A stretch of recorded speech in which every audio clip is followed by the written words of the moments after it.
Dinosaurs, huge reptiles, and many more species perished during the Cretaceous period's extinction event. This freed up space for new species to emerge. Mammals took over as the dominating species. That's why the Cenozoic era is also known as the Age of Mammals. Mammals doubled in size, number, and diversity after dinosaurs and other huge reptiles died out. Most of the modern-day birds were also present back then. Countless gigantic flightless birds were there too, but they are now extinct. These birds fared particularly well before mammals established such a diverse range of species. During the Tertiary period, fish species diverged. Sharks became increasingly prevalent, while trout and bass have developed over time. In addition, the insect population grew as well. Pollen and nectar from blossoming plants were consumed by bees and other insects. Some examples of animals during the Tertiary period include mastodons, condylars, and daedons.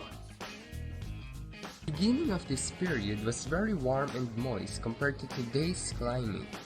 Much of the earth was tropical or subtropical. Palm trees grew as far north as Greenland. By the middle of the Tertiary, during the Oligocene epoch, the climate began to cool. This cooling trend continued, and by the Pliocene epoch, an ice age had begun.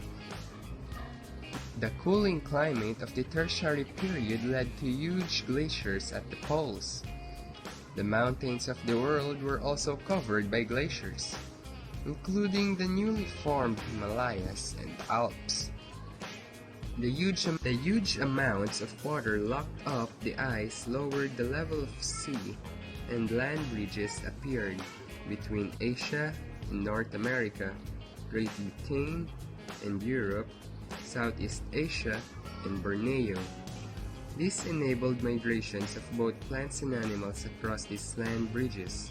The period which had begun hot and humid ended in a cold dry ice age. Created using Powtoon.